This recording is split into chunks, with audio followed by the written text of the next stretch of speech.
Well, hello everybody. This is Arwen, This is Justin.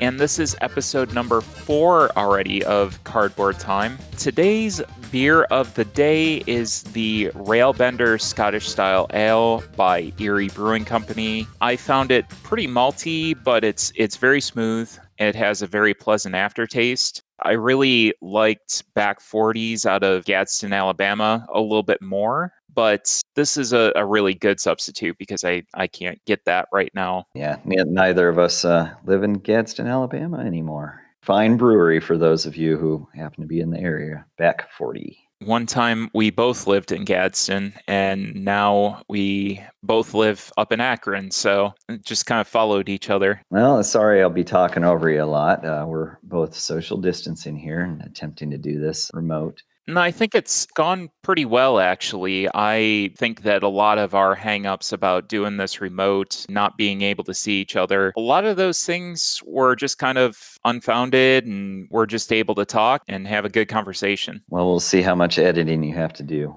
after you're done with me. Sure. So I don't have any beer here. I have a cucumber lime sparkling water, and I don't know why I'm drinking it because I absolutely loathe cucumber. So even that faint taste of cucumber is far too much. Is that one of those things where it's cucumber adjacent? Yeah, it's like it picked up some radiation from a cucumber being nearby. The water truck was there going next to the truck of cucumbers. That's right. And that's how it got the flavor. Which is still too much cucumber. I think that's what in the industry they call a hint of cucumber. That's too much discussion about cucumber. Yeah, this is a gaming show. This isn't a cucumber show. Well, one great thing that I did this week, and a very great moment in my gaming career, I think, I did not spend up to the free shipping limit on a game order that I placed to get Concordia Venus. Not to be confused with coronavirus. They both start with C and V. Concordia Venus is the expansion to Concordia. It's the second one. Concordia Salsa was the first one. I believe Concordia Venus adds team play where you can play on 2 versus 2 teams. And it adds some other features as well. But it was the one big thing for Concordia that I was missing. Concordia, by the way, a fantastic game that I'm hoping later today we're actually going to be able to play. Oh, good. Well, then I will know what it is, but I don't now. You'll finally be able to see the genius that is Concordia and why it's so hyped up. What do you mean? What do you mean that you didn't spend up to the free shipping limit? You didn't buy extra stuff? Normally, a place will entice you with this expansion that you've been looking for a while is normally $40, but we'll give it to you for $20. But we'll do free shipping as long as you spend, in certain cases it's $75, in certain cases it's $100, in others it's $125. So I went in, I placed the order, and then it was $5 for shipping. So all in all, I got what's normally a $40 expansion for $25, which I figured was still a really good deal. I was thinking too logically. In my role as the perpetual devil on your shoulder, you should have went for that free shipping. I forgot to do an update on my Shelf of Shame. It is down to 189 games now. Wow. So that's a thing. Below 200, even with the holidays. My goal at the beginning of the year was to be below 200. Once I got below 200, I shifted it to below 190 because I figured that was going to drive me to play more games that I haven't played and then stop buying as many games. In our first segment, what have we been playing? The first game that I want to talk about is Calico. Calico plays from 1 to 4 players in 30 to 45 minutes. Designed by Kevin Russ and co-published by AEG and Flat Out Games. The BGG description of Calico is sew a quilt, collect buttons, and attract cats. Players are going to put together pieces of different colors and patterns in order to score points. That is the long and short of Calico. If you haven't seen it, it's adorable. And it's just a compact, cute little game. I mean, it's gorgeous. Little nice components, and it's not large. It's just simple, neat, what it needs to be. Thank you for reminding me what we've been playing. That's your job. It seems like it's been a while. It has been. We actually wound up playing this probably 2 weeks ago at this point. Probably more, actually. With the holidays, yeah, we haven't seen each other for some time. It is not, I wouldn't say it's a light game, but it feels like a light game, right? I don't know. That's not a good description. I think it's something that can kind of trick people into playing that aren't prepared for heavier games. Yeah, and I think that's a perfect explanation. You can get a lot of people that aren't used to those heavier games, that aren't used to really heavy puzzles, that are definitely going to be attracted by the theme of this. Yeah, puzzle's a good word. It's a puzzle strategy kind of game, right? Just tile placement, really. Despite only holding 2 tiles at once, there's a lot of thought that goes into it. So you don't really feel like you have downtime on your turns, right? Because you're still concentrating on what you got to do. And I imagine maybe you know better than me because you played quite a bit more, but I kind of felt like once I got used to it, I could start paying attention to what other people are doing and plan against them as well. Yeah, I feel like it's one of those games that, yes, you have those 2 tiles in your hand, but you also are maintaining focus on the draw pile that's out in front of you. There's a draw line that has 3 tiles that you can choose from. So you know what those next moves are, and you can keep somewhat of an idea of what your opponent's going after, or you can pretty easily look over and say, they're getting really close to this goal. I may want to draft this tile because this would fit perfectly in their plan. Now, I will say that's part of the frustration. Maybe I spent too much time focusing on the draw pile because by the time it got back to me, the piece I wanted probably was gone anyway. Maybe not probably, but often enough that it would add that level of frustration, right? Mm-hmm. I will say on the frustrating side that as a first-time player, there were at least a couple pitfalls, I would say, that I didn't realize until I was halfway through the game that I had started wrong, and I pretty much set myself up for failure. I won't get into the detail of what those were unless you want to, but I would almost recommend, especially if you're playing with people who are easily frustrated and you're a more experienced player in the game and you want to win people over on it, that I would warn them of a couple basic pitfalls starting out, because otherwise you'll just feel like, oh, I already lost. I feel like I know a couple of them at the very least that you're talking about. Well, can you describe them better than me for people listening so they get the idea? Some of the spaces are a little less constrained and more free than others, and I focused on those too early. And then I was stuck trying to fill out my objectives and not have options to, say, not necessarily discard a piece, but put a piece in a less painful spot, right?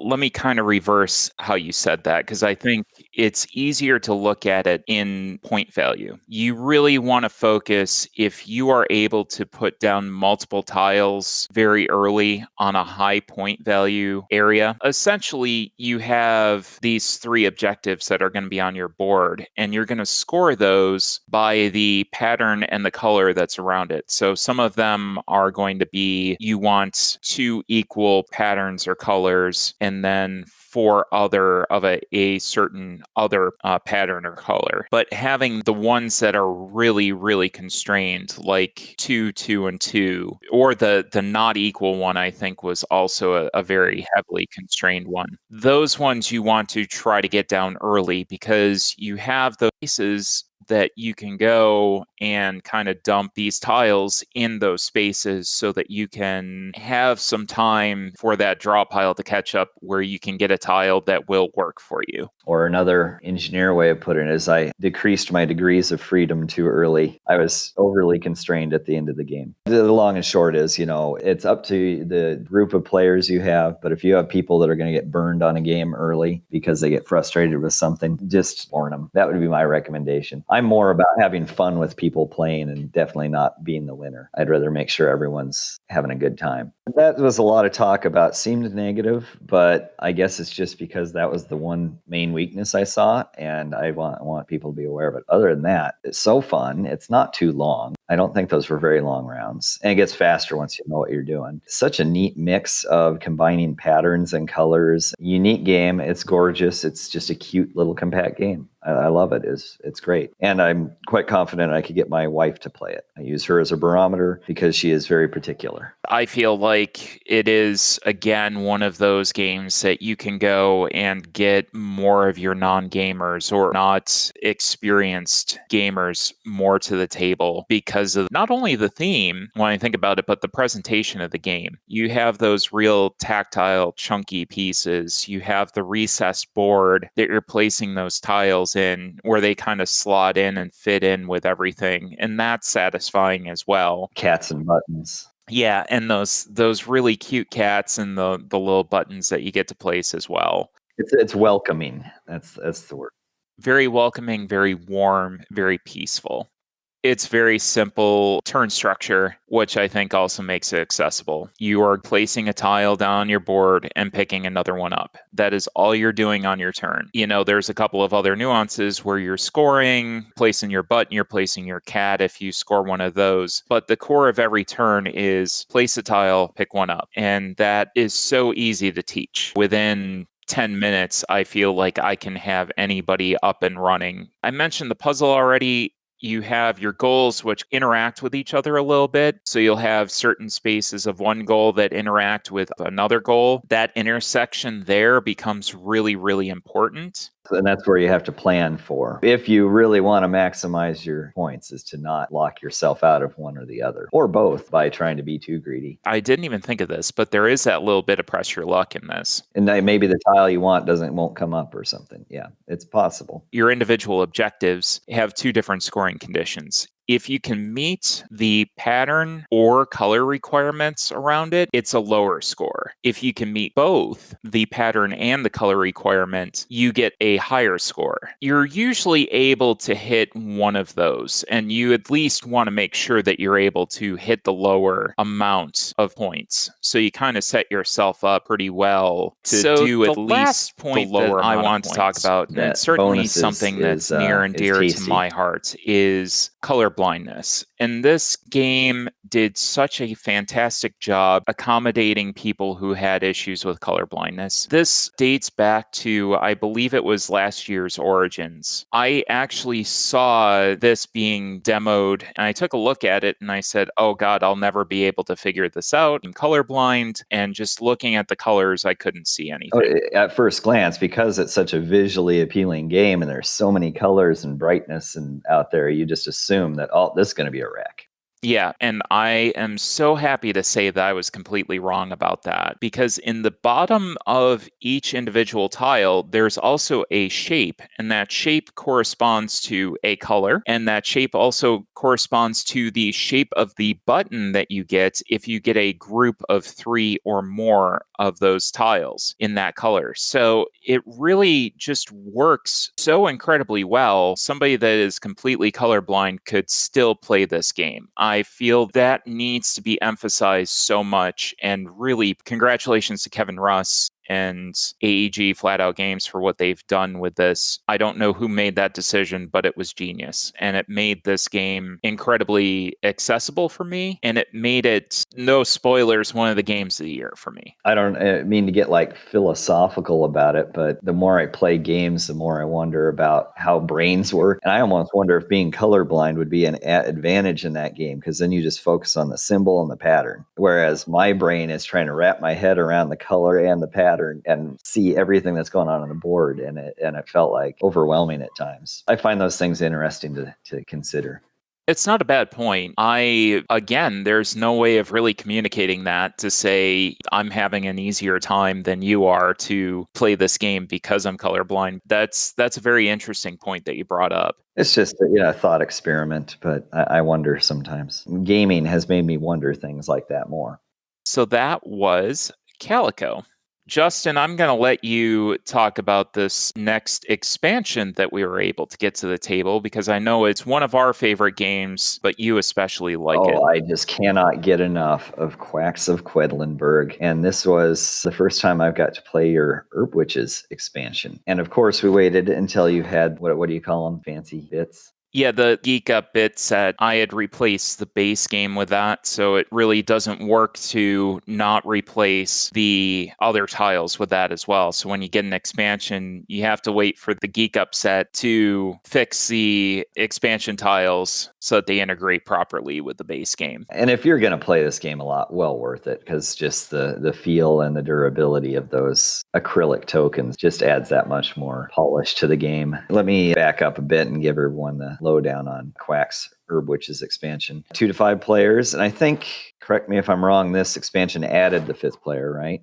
It did, yep. Okay, there you go. So you want a 5th player in it, which this game is great for having more players. Then definitely add that 5th player with this. Game about 45 minutes. The expansion didn't add any link to it, I would say. Not measurable. Designer, Wolfgang Warsch, published by North Star Games. So as I already said, this added the 5th player. It adds a new ingredient, and you think, oh, just one new ingredient. Oh, it works for Quacks. There's also a set of one-time abilities, so you get some little extra flavor in there during the game without breaking anything, right? Each of the existing ingredients now has more options for abilities. For those not familiar with the game, you lay out a certain recipe book where each of the ingredients does a certain thing, but then it changes as you flip those over, and the expansion you get basically double as many of those, right? I know it's at least a third more because it's at least one more double-sided recipe book. But then you do your statistics or polynomials or whatever on that, and it's exponentially higher number of options. I forgot to put down on our show notes that it does add the 6-value pumpkin. The 6-point pumpkins are just so satisfying to pull out. Be able to put that on the board. I don't even think I attempted, but you got one of those when we played, if I recall. See, it's memorable. Well, it was to me anyways, because I was able to actually do it. So that definitely helped me out a little bit. I was really happy to get this game to the table with this expansion. I like Quacks already. We haven't played the existing content enough. We usually wind up playing the base game to show new people a lot. So the variety that we've gotten out of the game already hasn't been too high, but this just hasn't been exhausted either. It hasn't been its fault. It's been the fact that we've played the crap out of the original scenario set. This just adds more and more and more replay value to something that's already very, very replay heavy, which one of the things that I've been trying to do is to try to expand the games that I know that I like. When I'm buying something new, I always kind of look at, hey, what do I have that for another, instead of $60, maybe for 30 or 20 bucks, I can get some more value out of this game. Opposed to the previous buying habits that I had, which was basically, how heavy is this game? How much does it weigh? Not even the weight definition of a traditional gamer perspective. Our traditional weight definition was how many pounds. Yes, how much cardboard did you fit in this box? I'm glad that I'm kind of looking at things that way now. So to get more into what the game added and my thoughts on that, the Herb Witches themselves were kind of the low point of this. And it's not to say that they were bad, but I just didn't find that they added a huge amount at times. One-time use during the game, each of them. So you had three chips to throw in at any time during the game to get one quick little bonus. And they were cool because it wasn't just, just throw them in whenever. It mattered when you used them to maximize them, right? So they're cool. But they weren't, again, as I said, game-changing. They're small in the grand scheme.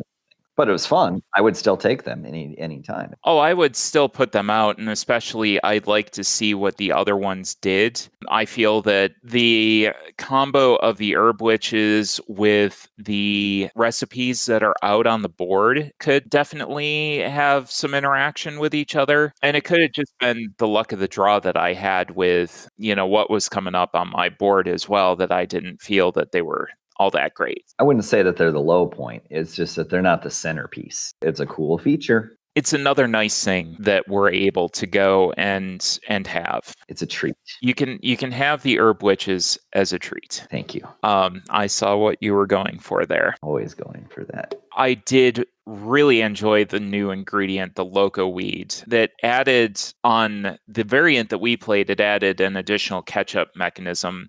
in addition to the rat tails, so it kind of augmented that. The backside seemed even better, where you got to copy whatever previously played chip that you had. So if you had a lot of fun actions that were out on your board and you pulled the logo weed, you could go and copy that. I would like to see that backside in play. And of course, adding a fifth player to this game is genius because everybody's acting at the same time. So like you said, it's not really adding any sort of length to the game at all. No, not really. Except for last round, maybe. It's not like those games that are 45 minutes per player. Everybody's acting simultaneously, so you're just resolving all your actions at the same time anyways. So having another player really doesn't impact you all that much. You know what? I'm going to go out on a limb here and say, I don't see any reason you couldn't have, say, 6 players or more. You could just keep buying Herbwitch expansions and just make sure they didn't get their tokens mixed up with everybody else. I would say you start getting more than 6 or 7 players, and it wouldn't be bad, but I would miss out on the fun of somebody on the far side of the table from me going bust on the pot.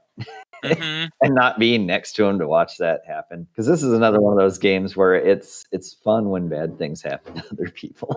Justin, what else did you kind of think about this expansion? Okay, well, I mean, I cannot get enough Quacks. I love it. It is press your luck perfection, right? I just, oh my gosh, I could play it all day long. I think, and I don't know if I can I don't know if this is accurate, but I think that I must get that rush that like serious gambling addicts must get when they're in a casino. I don't know what that's like because I could care less about gambling, but it feels like the same thing, and I just love it. I get that rush. You got that again. You're getting up to that wire, and do I draw one more time? Oh, I just love it. So does the expansion does not break any of that. It just adds more. So you got more replay. You got those nice little treats. You got a little more variety, but the game is still there and it's still perfect.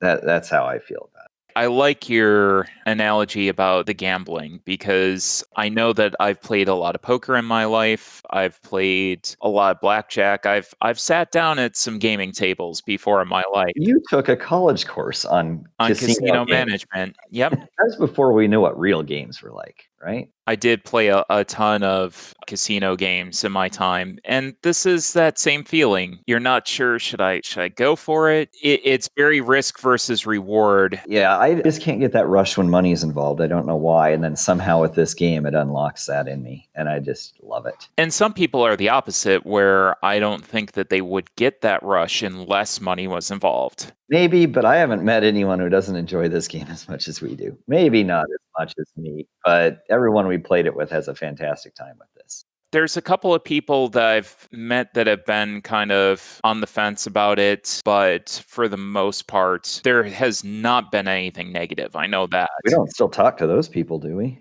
No, we don't. We don't associate with them. I have an idea. I think we should apply for a grant. I think we should use Quacks as a therapy for gambling. It might work really well in like diverting that need away from money. Or it could backfire horribly and now everyone's suddenly a gambling addict. I don't know. I don't know which way it could go. Well, that's why it's considered an experiment. And that's right. It's an experiment. Let's have people sign some waivers. I don't know what else to say about the expansion. It's just more Quacks. That's what it is. It's not a game breaker. It doesn't change it drastically. It just adds more, right? I can't think of anything, was that different. I'm just playing Quacks, but new Quacks. It's more of the same, which is absolutely what you want in this game. Exactly. So it's why I liked the new Star Wars movies, because it was more of the same. I don't care if it's cookie cutter. It was more of the same. So that was Quacks of Quedlinburg, the Herb Witches expansion. The final game that we have on the docket today is a very nice little card game that I've seen get really nasty. It's called Six Nimmt, and hopefully I'm pronouncing that correctly. It's we have no idea. I can't even say it. Six Nimmt. So what is it like? Does it mean something? I think it's like take 6, or that's what I usually see the English translation as, is take 6. Where's it from? I believe it's German. Oh, okay. Six in a minute. 6 minutes. Whatever. It's got a 6 in it. I don't even know why it has a 6. Where does 6 come in? After the 6th card gets laid, you take the row. Oh, that's it. See, I never got you can have 5 cards in the row and you're fine, but that 6th one that comes out, you have to take that row. Okay. However you pronounce it, it is 2 to 10 players. Takes about 45 minutes to play multiple rounds. The designer is Wolfgang Kramer, and it's published by a multitude of publishers over the years, but I believe my copy was from Amigo. I know that Mayfair was in it at one point, and I believe Asmodee bought out Mayfair and they bought out Amigo. So ultimately, all roads lead to Asmodee. Does that mean it's still available? It is. It's readily available. My copy is actually one of the German copies that's out there. So for rules clarifications, I always have to go to the interwebs and try to figure out what needs to be clarified. But there's not that much to this game. It is essentially a group of 4 cards that are being laid down. Each player is going to have a hand of the rest of the cards. So we're going to have this huge hand of cards that range from, I believe, it's 1 to 105. And the cards that are on the table are going to be in a certain order. So you'll have a column of these 4 cards that you're going to place cards next to. And it's kind of like the Price is Right rule, but in reverse, where you're going and you're putting cards next to the card that's on the table that's higher than the value, but not over the next value that's on the table. So it's kind of hard to explain without having see it. that picture. And you can readily look up 6 Nimmt on the internet and kind of get a visual of what this looks like.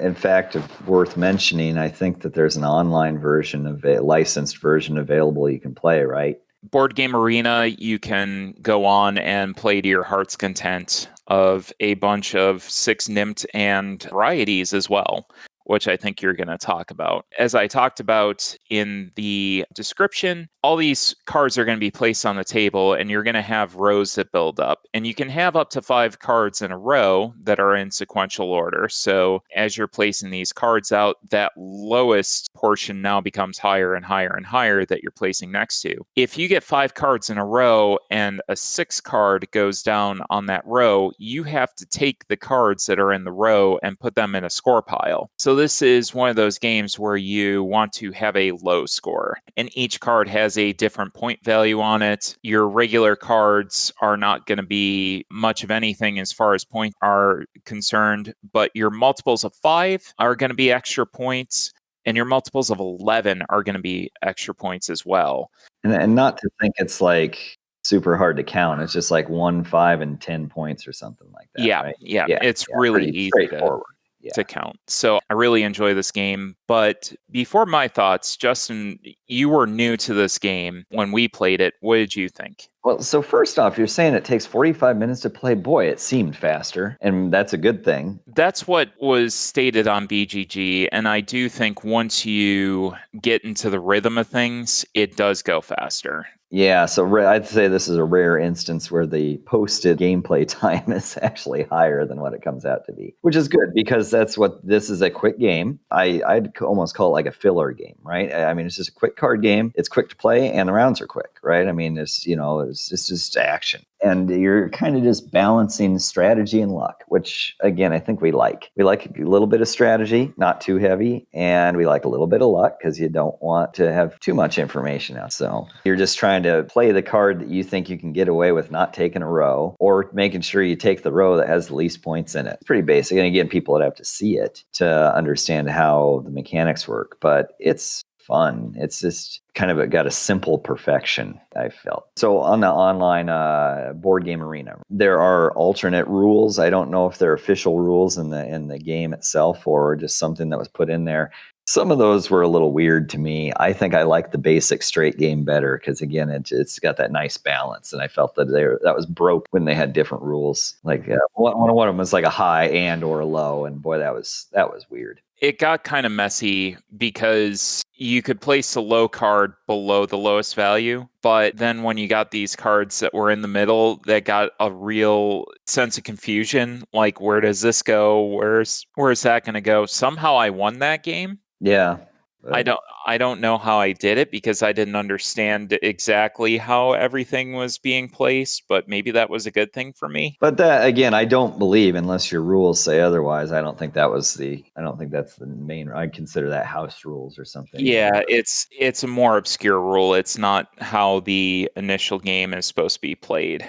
So I would say I wouldn't mess with perfection. I think it's just a sweet little quick game, just enough strategy. And now that I think about it, I think it was considered the professional mode or something like that, which just seems like a very strange name to me. This is definitely one of my new kind of quick teaching card games that I like for conventions. Those quick convention pickup games where it's late at night. You don't quite want to go to bed yet, but you want to have something that's fun as you're just winding down, as you're drinking, playing with some friends. I love it for that. And you don't want to have to spend too long teaching everyone. Exactly. It's a very, very quick teach. Really good for your family gatherings and newer gamers. It just kind of hits that sweet spot where you have some strategy that's going into what you're going to put down, but it's easy enough for people to pick up the core concept of what is going on with the game. I found that the sweet spot was about 5 to 7 players before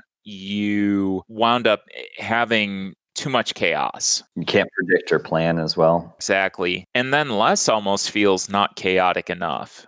So it doesn't feel like as many rows are being taken as you need. And I've played this with a wide variety of people, and I found that 5 to 7 spot was really kind of that sweet spot. But that's good. It's hard to find good games that fit that greater than 4 group size, right? It is. It is that I really enjoy playing at that group size. The last thing is that it's portable. I mean, it's essentially a couple of decks of cards, but this is a very portable game. It's quick, it's easy, it's just a fun little game. I love it. 6 Nimmt. Coming up after this, we have another edition of Kickstarter Corner.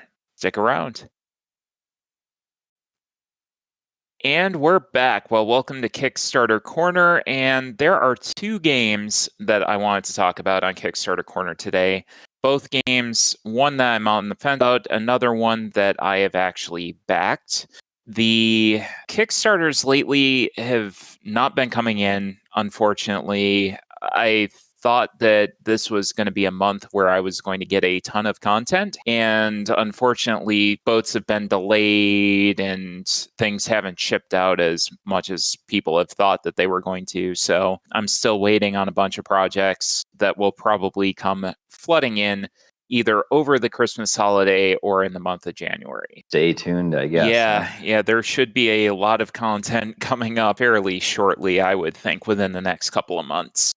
The first game that I wanted to talk about is one that I am on the fence about, and that is Nemo's War. And Nemo's War has a very solid reputation within the solo gaming community. It's very heavily revered. It is a game that a lot of people talk about when you discuss solo games. So this game is out existing. This game already exists. It's had, I want to say, 2 or 3 Kickstarters already for different expansions in the base game that's come out. I was actually, if Origins was going to happen this year, I was actually set to get a copy fairly cheap of the base game. And of course, that didn't happen. So the Kickstarter itself is for the Journey's End expansion and the Ultimate Edition. And the game can be played solo, competitively, and cooperatively, but most of the hype is usually around playing solo. The Journey's End expansion is $29 with $6 shipping US, and the Ultimate Edition is $89 with $13 shipping shipping US, which includes all of the expansions, all the bells and whistles. Basically, all the content that has ever come out for Nemo's War is also included. I'm on the fence about this one because I'm really hoping by the time that this delivers, pandemic will pretty much be almost over and we'll be back to more in-person gaming. I will probably be very soloed gaming out. I've been doing that a lot lately, either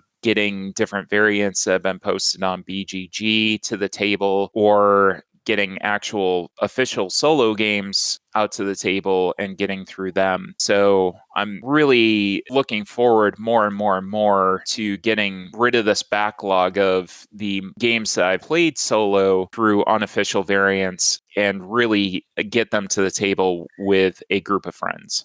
So I see why you invited me, because you want me to be the emperor pushing you to use your dark side. I'm genuinely on the fence about it. I'm hoping to push you over that fence. I think the fact that you can play this cooperatively and competitively. I might have to watch a few more videos to see what the gameplay is really like and see if that kind of fits within our gaming group. So I know nothing of the theming. I've never heard of this before. Would this be something that our significant others would be interested in, you believe? Probably not. No, a little too heavy for that. More cooperative games are good on both sides for us. I think it's a very, very heavy strategy game. I think there might be a lot of frustration that happens with our significant others. All right, well, so that's out. That part is out, but we have our small gaming group that we get together and play games. So it would be a matter of you and Matt and Phil and myself and a couple other people, whether they could get their heads around this and whether they would want to. You know that it's a pretty thinky game. There's other multiplayer games that I have that kind of fill that. I think you probably have plenty of those. Yeah. Now, a couple questions for you, though. The Ultimate Edition you mentioned, it has all the Nemo's War content. It's not just the expansion. It has everything. So it's basically your base game. I want to say that there's 2 other expansions other than this one that have come out that also includes. It's got everything in one box, which is usually something that I'm looking for. I mean, I did back the Merlin big box, even though I have Merlin and the other 2 expansions. It's something that I wanted, that game trays insert. I wanted the new expansion. I wanted everything all in one box. That I had that convenient storage solution. You desperately need. There is a lot of content for Merlin on the shelf right now, so it'll be nice to have that in one large box. So if anyone was going to get into Nemo's War and was serious about it, this would be what you'd go for. You would jump on this Ultimate Edition. Yeah, this would be the edition and the time to do it. It looks like a very gorgeous game. Now, in your case, do you already feel that you're burning out on solo gaming? Somewhat. Okay, I don't know. I've seen you post a lot of solo games, and I didn't know if you're really enjoying yourself or not. So that's what I wondered. I love getting new things to the table. Yeah, I know that. I think that there's a certain satisfaction with being able to go and explore the mechanics and say, okay, this is what this is about. I really like this. I haven't gotten to the point where I find that I've played an unofficial variant on BGG and just say, I'm done with this game and I'm not going to play it ever again. I haven't gotten to that point yet, but it does kind of allow you to get that feeling and that exploration of what the game is about. So knowing you, I know you like learning about games, and playing a solo game means you now get a feel for what the game's like as a multiplayer game, etc. You're having a good time. But does that mean you would ever go back and be like, boy, I would just continue playing this solo? That probably doesn't happen. Not frequently. I think Mage Knight might have been one of the few exceptions that I was like, I could just play this solo and not play with anybody else. And I think that Mage Knight would be a lot quicker playing solo as well, which definitely has an appeal to it because it's a pretty beefy game. I have a couple of really beefy, heavy solo games that I don't necessarily need this to add on top of it. It's pretty rare for me to talk you out of something, but I think you're probably right to be on the fence about this one in your situation. Now, again, knowing nothing else about the game, it's very popular. So if somebody needed something solo, this might be a... I would certainly not discourage people from going and checking this game out, but I just don't think that it would be for me because of my particular situation. But I would definitely take a look and see if that might be something that you guys want to get into. So that was Nemo's War. The other game that I wanted to talk about that I did back for a couple different reasons is Creature Comforts. Creature Comforts is put out by Kids Table Board Games, who created the very popular Fossils game. Lots of 3D elements, and I'm seeing a ton of it on Instagram lately. A lot of people are posting, having a really good time with that game. So adorable theme on it. Again, it's woodland critters, much like Everdell, that winds up getting to the table a lot because it's just a really cute, adorable theme. I feel like this will play differently than Everdell, even though this is also worker placement, which initially put me on the fence about this because I have an absolute boatload of worker placement games, but it's also one of my favorite mechanics. But this worker placement mechanic also combines with dice powering actions, which is something that Rajas of the Ganges did and that I really enjoyed. It seems like a simpler version of that, but I really enjoy having that kind of interaction with the worker placement and then the dice being used to power your different actions.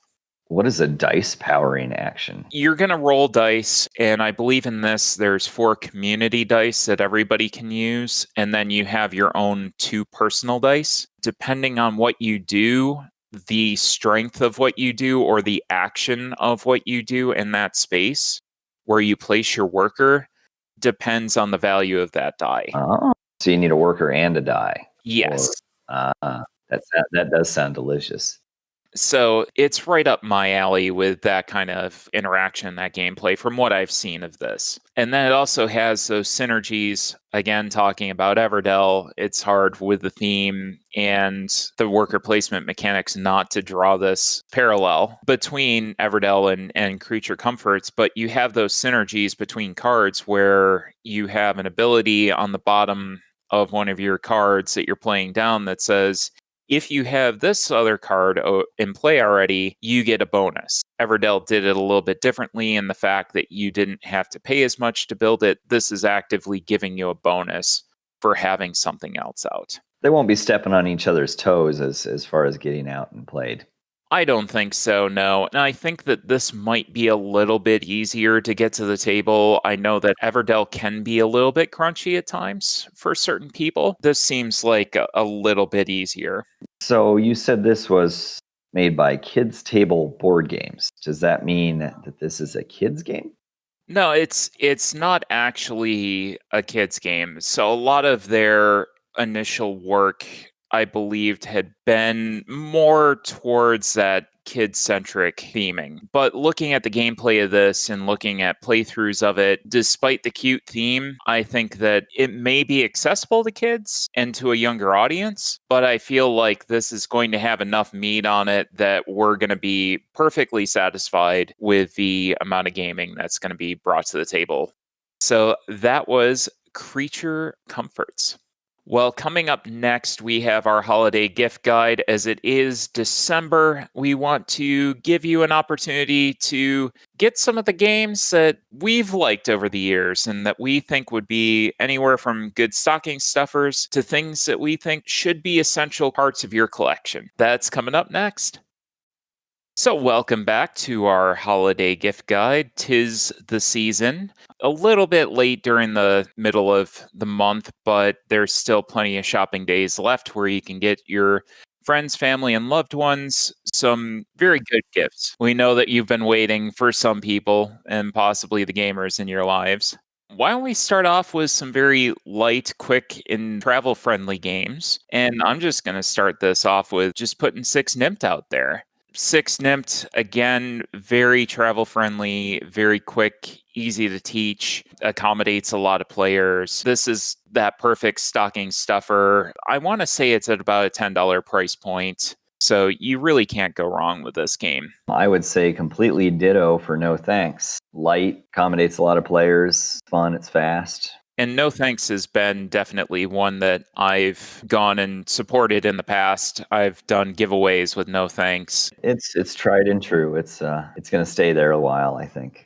A couple of gateway games that have more table presence, have a little bit longer playtime. Again, I'm going to go the cheap way out in something that we've already discussed, and that's Calico. I think that Calico is probably one of my hits for the year. Within a couple of episodes, I'm going to be doing my top 10 for the year, and it's 100% going to be on there, not only for gameplay, but the fact that you can get it to the table with just about everybody. And I think that it's something that a lot of people will gravitate towards.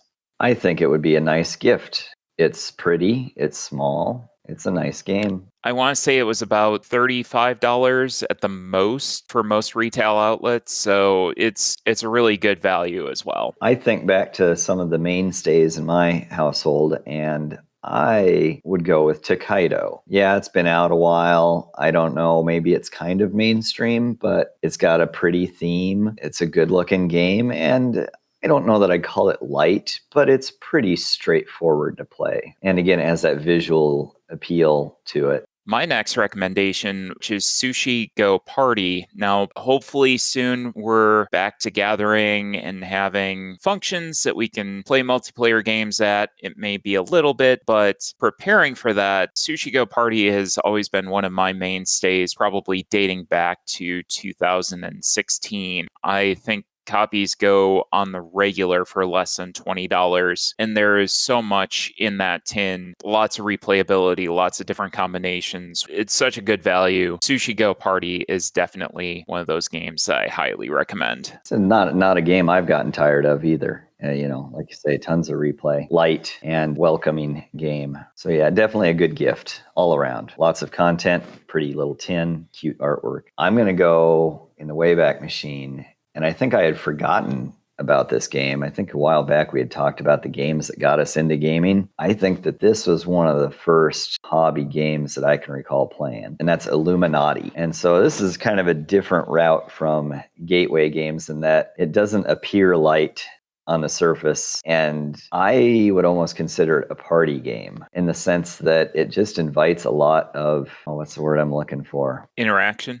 I was thinking more violent interaction. It does get very violent. Aggression and that a lot of back and forth and take that, which makes it to me a party game. I don't know, maybe it doesn't fit everyone else's definition, but if you've got people that are just tired of playing the same old Cards Against Humanity or Unstable Unicorns, that are social light games without depth, Illuminati, I would think, would be where I would take that, right? So I'd take those games and say, you know what, you like this, take that, the player interaction, the in your face, let's get out Illuminati. It's a small game. I don't know the price point. I'm sure it's still in print in various versions. I always have a lot of fun with it. I mean, you got to have friends that like getting in each other's faces, but that's where I would go. Yeah, Illuminati's been a very interesting game. And the only caveat that I would say to that is you have to know the person that you're giving it to. So Absolutely. If they enjoy a lot of that player interaction, if you have a group that enjoys that, Illuminati's definitely a good option for that.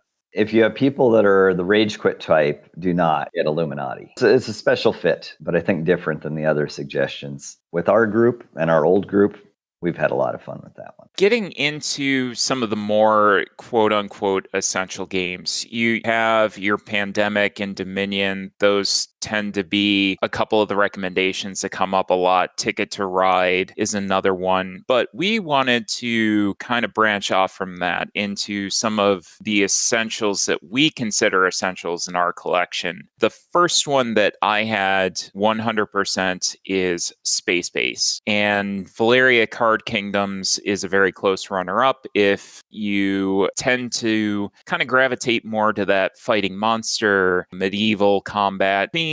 They do play a little bit differently between Space Base and Valeria, but Space Base, if people like the space theme, even if they can't really get into the space theme all that much, it is a essential part of my collection. I do have the big box for it. I have the expansions for it. It is something that holds a very special place in my collection, and I tend to get out on a fairly frequent basis. I have not tired of this game despite the heavy amount of use that it's gotten at the table, certainly throughout the years. The gameplay is just rewarding in that one, I would say. And it is probably one of the best. Would you call it? It's a type of engine builder, I would say, right? But it is. What's that mechanic? Is there a name for that mechanic where everybody's collecting on, resources every turn? Dice rolling and resource generation, essentially. Another game that some people may have heard of or see on the store shelves that's very similar to this is Machi Koro. I will admit I have not played a single game of Machi Koro since I've gotten Space Base. So here's my problem is I thought Machi Koro was a fantastic game, and I got all the expansions, and I loved getting it out. And then you show me Space Base, and I'm like, oh, you're right. This fixes everything. It's a far better game. And I absolutely agree with that. And I think Machi Koro is more popular. It's out there in the stores. You see it a lot, but you're absolutely correct. Space Base just takes it to another level. And it's not any heavier or any more difficult to play, I wouldn't say. So I'm going to go with my easy answer here, and it's Quacks of Quedlinburg again. Imagine that. Probably my game of the year, two years running now. Like I said, I could play this game all day. As soon as I get back to being able to see family and such again on a regular basis, I'm just buying my own copy with the fancy bits and all of that so that I can spread that joy and love to everyone that's outside of your circles. I never tire of it. I love the press your luck in it is just perfect. It builds right to that point, and that excitement just keeps building and building for me. I love it. Good or bad. And you mentioned Quacks kind of being your game of the year running for 2 years in a row. Azul was one that was a long time, at least perennial candidate for me. I really love the mechanics behind Azul. Azul is a beautiful game. It's got a great table presence. Again, very easy to teach. You're selecting these very colorful tiles out of a central market, pulling them, putting them on your board, but making sure that you don't pull too many or else you get negative victory points. The game actually comes in 3 different flavors. I like to call them. There's Azul Classic. There is Azul Stained Glass Sintra, which tends to be considered more of the gamer's hardcore version of Azul. And then Azul Summer Pavilion, which I surprisingly have not played and don't own yet, tends to be considered like the more forgiving, relaxed version of Azul. I highly recommend the base game. At the very least, it's gotten a ton of play. It's a beautiful game, easy to teach. Once again, just a fantastic, fantastic little game, and not at a price point that's going to break the bank. I think, again, it's that $30 rough MSRP on most places that you can get it. For those of you who have, well, I think that's going to wrap up our holiday gift guide. If you have any questions or have a unique situation that you're looking for advice, please make sure to contact us. You, not me. Well, contact me. I won't have any useful advice. Contact me at cardboardtime@gmail.com, and I would be more than happy, even if it's not on the show, just to answer your questions. And with that, I think that will do it for another edition of Cardboard Time. If you'd like to visit us on our social media accounts, we are on Facebook. Just look up Cardboard Time. We're on Instagram at cardboard_time. Check out our Board Game Geek podcast page. There's plenty of room there for discussions. Again, if you have any questions, suggestions, or ideas for discussion topics, make sure that you email cardboardtime@gmail.com. And as always, thanks again for listening, and see you again in another 2 weeks for another episode of Cardboard Time.